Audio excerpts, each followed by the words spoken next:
Allez, après toutes ces infos, je vous propose qu'on retrouve notre invité du jour. Aujourd'hui, nous allons à la rencontre du Dark Vador des héritiers de la Force. Sébastien Brun, il nous présente les 20 ans de la convention Star Wars. L'invité du jour est à retrouver dans la Coquelie quotidienne, du lundi au vendredi à 12h30 et 17h, sur Radio Coquelicot, 99 FM et radiocoquelicot.com. Déjà 20 ans que les apprentis chevaliers Jedi ont leur repère, un QG sur une planète pas si lointaine, et malgré la guerre des étoiles, c'est bien en paix que les fans viendront souffler les bougies de la convention Star Wars de QC. Génération Star Wars et science-fiction à 20 ans, et nous en parlons avec le Dark Vador de l'association, comme il aime s'appeler, Sébastien Brun. Bonjour Sébastien. Bonjour. Sébastien, 20 ans, le temps passe plus vite quand on a la tête dans les étoiles et surtout de la tête dans une galaxie lointaine, très lointaine. Disons que bon, le temps passe plus vite quand on vit sa passion. C'est vraiment une passion, ça remplit une vie, ça la rend plus belle. Donc oui, on peut dire que dans un sens, ça passe plus vite. Et vu que on ne parle pas que de Star Wars dans notre convention, c'est Star Wars et science-fiction, on peut prendre en référence aussi la fameuse DeLorean ou le TARDIS de Doctor Who qui est en rapport avec le temps. Voilà. Alors justement, ça c'est l'une des particularités, c'est qu'on parle de convention Star Wars, et avec tous ces à côté, finalement c'est plus une convention pop culture. En gros, oui, bien que Star Wars est vraiment notre figure de proue. Nos invités, bon, pas pour les dessinateurs, on fait aussi bien du Wonder Woman que du X-Men, mais aussi du Star Wars. Mais cette année, nous avons, comme chaque année, des acteurs Star Wars. Enfin, cette année, nous avons une petite particularité, c'est que c'est entièrement féminin. Au mois d'octobre 99, Sébastien, l'épisode 1, La menace fantôme, sort sur les écrans français. 3 jours plus tôt, une toute petite bande de passionnés tient sa première convention. Est-ce qu'on y voit un signe ?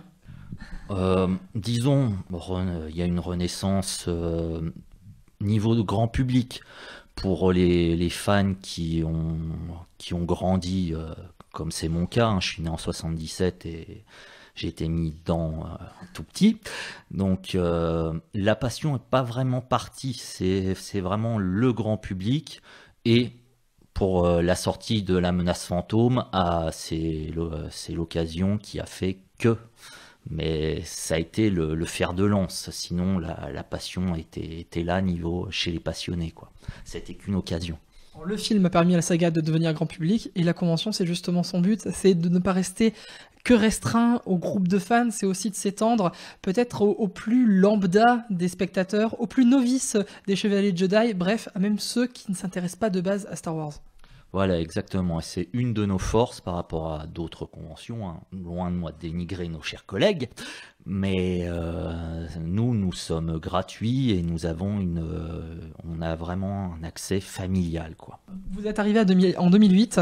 Est-ce qu'il y a un moment où vous avez senti que la convention changeait de dimension, prenait une ampleur, commençait à devenir aussi un peu plus grande, un peu plus importante, aussi bien dans le cœur des fans que dans le cœur des professionnels, que dans le cœur du grand public ? Je dirais que ce qui a vraiment marqué un impact, moi, la première convention où je suis venu, c'est en 2006, et en tant que visiteur, c'est l'avenue d'Anthony Daniels qui m'a fait venir. Je pense que déjà, faire venir des acteurs nous a apporté des visiteurs supplémentaires, et vraiment ce qui nous a amené le plus de public, c'est en 2013 quand on a eu Dave Proyce, Monsieur Dark Vador. Là on a encore gagné de l'ampleur, TF1 et M6 sont venus, vraiment les gros médias, et on peut vraiment dire que depuis 2015 on a vraiment un grand public. Vous vous stabilisez justement autour des 13 000 visiteurs, c'est devenu un rendez-vous. Pourquoi les fans en ont tant besoin de cette convention ? Ça fait toujours plaisir de se voir entre passionnés. On peut, on se voit tous, les non costumés, les costumés, on voit les réalisations de divers fans, on voit des dioramas, on est plongé dans la passion, c'est un beau rendez-vous. Et comme je l'ai dit, on rencontre des acteurs, on voit les dessinateurs, c'est un beau moment de rencontre, en premier lieu. Alors, est-ce que c'est aussi un moment où finalement il y a de l'échange forcément entre les fans pour notamment parler de Star Wars, mais même peut-être pour monter des projets communs, des initiatives communes. Vous parliez de costumes, je pense que c'est le moment où certains fans peuvent commencer à se mettre au cosplay.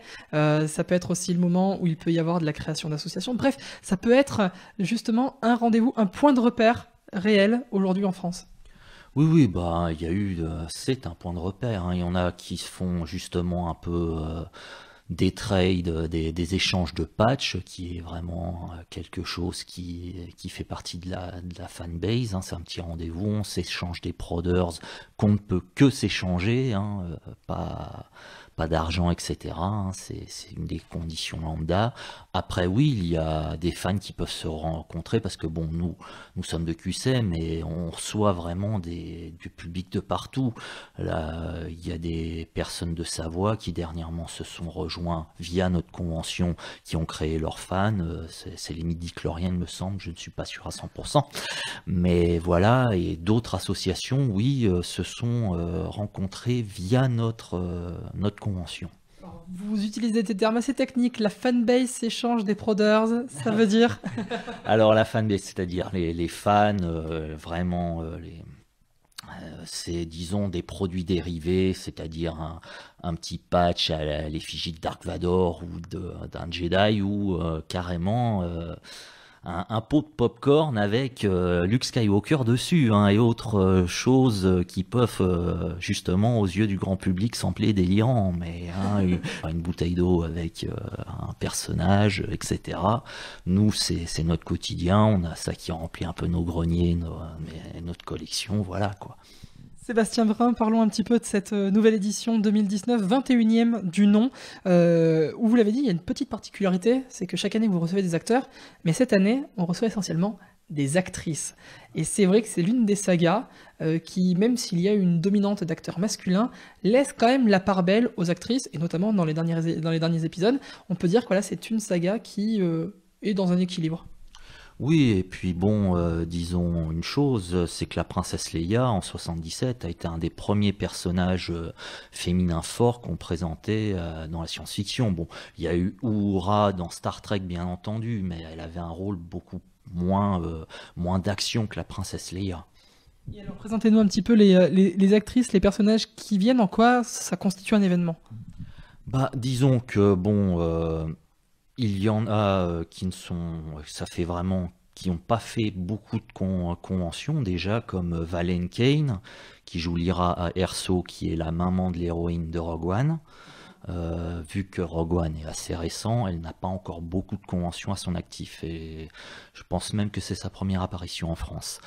Il en est de même pour Bonnie Peace, qui joue Beru Lars. Bon, le nom va pas parler à grand monde qui n'est pas fan.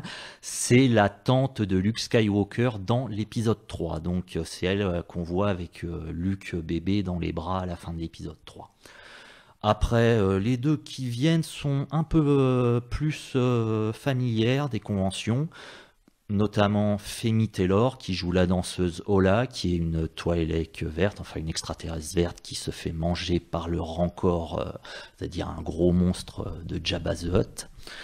Et enfin, nous avons Orly Shoshan, qui elle aussi fait quand même assez de conventions, mais cela fait au moins 10 ans qu'elle n'est pas venue en France. Orly Shoshan, qui joue la Jedi Shakti. Voilà. La dernière fois qu'elle était venue en France, c'était à Mâcon, en 2008. Donc elle, c'est plutôt un rôle de prestige dans la saga. Chevalier Jedi, c'est pas rien. Justement, les spectateurs, les visiteurs, les fans qui viennent sur les conventions comme AQC, qu'est-ce qu'ils leur disent aux acteurs? De quoi ils parlent à ce moment-là? Parce que les instants sont très courts. Donc, qu'est-ce qu'ils peuvent échanger sur ces points-là? Alors déjà, tout dépend des acteurs et des actrices. Il y en a, il va y avoir des actrices et des acteurs qui ne sont pas très très bavards, etc. Ils vont juste dire pleased to meet you, etc. Signer la bricole, et puis voilà, et puis se faire prendre en photo.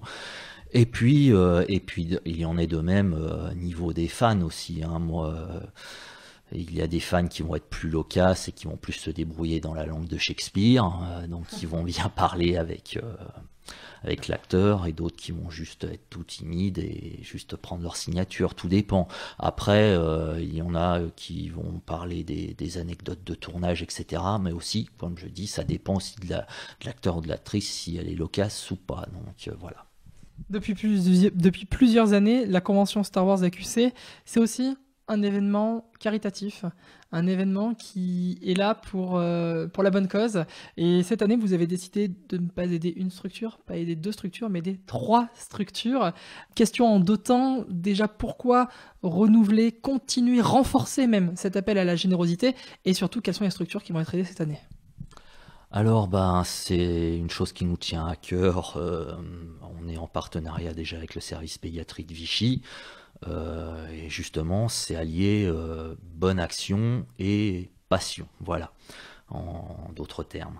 Donc, cette année, nous, comme chaque année, nous aidons le service pédiatrie de Vichy. Ça se fait depuis 2013 qu'on fait des animations avec eux, etc. Et aussi... Parmi les nouvelles structures qu'on aide cette année, il y a le service pédopsychiatrique de Vichy, que nous aidons cette année. Et le dernier, c'est le centre médical infantile de Romagna. Voilà. Et c'est vrai que chaque année, on essaye aussi un petit peu de changer, de diversifier les différentes associations ou institutions aidées. Peut-être en quelques mots, Sébastien Brun, quelques autres temps forts du salon, peut-être des petits moments comme ça à ne pas rater sur les 2 jours, samedi et dimanche.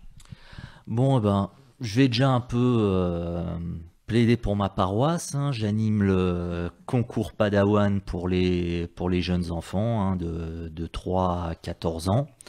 C'est un concours qui est assez facile pour accès jeune public.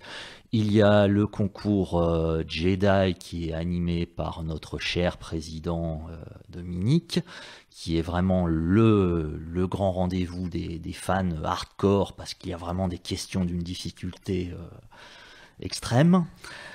Sinon, dans les autres moments forts, il y a l'Adja qui va présenter des combats de sabre laser. Il y a bien sûr, vous parliez des actrices, acteurs, là il y a justement un grand questionnaire qui va être animé pour le public, où les questions pourront être posées plus en détail que pendant les dédicaces. Et bien entendu, il y a le concours de costumes aussi, enfants et adultes. Il va y avoir du concours. Sébastien Brun, je pense que en tant que fan de Star Wars, vous vous intéressez forcément à ce qui se passe au cinéma. Et en ce moment, il y a un film qui fait l'actualité, c'est Avengers. Et en termes d'action, en termes d'extravagance de l'histoire, extravagance des décors, des personnages et de mythologie qui en découle, on peut presque l'associer à une saga comme Star Wars. Finalement, il y a des ponts, des liens qui peuvent se créer. Qu'est-ce qui explique que ce genre de film fonctionne aussi bien? Qu'est-ce qui peut justifier l'engouement de sagas telles que Star Wars et telles qu'Avengers en ce moment au cinéma? Je sers souvent cette phrase à pas mal de sauces depuis le début de mes interviews, et beaucoup de mes amis héritiers me l'ont repris. Je dis, il y a l'effet de Madeleine de Proust. Avengers, c'est un comics qui existe depuis 1962. Donc on voit sur écran ce qu'on a pu voir en dessin animé et BD. Donc il y a déjà cet aspect fort. Après, il y a tout, il y a l'aspect visuel des personnages auxquels on s'attache, voilà, et ça c'est vrai que c'est le cas aussi bien de Star Wars et d'Avengers, mais comme j'ai dit, les deux, on a déjà l'aspect Madeleine de Proust, après il y a l'aspect visuel, il y a l'aspect historique, et il y a toute une mythologie autour des personnages, comme vous l'avez dit. Star Wars 9, The Rise of Skywalker débarque en France le 15 décembre prochain. J'imagine que c'est l'une des dates que vous avez déjà marquées d'une pierre blanche dans votre agenda. Est-ce que ça promet une belle clôture de trilogie, ce 9e épisode?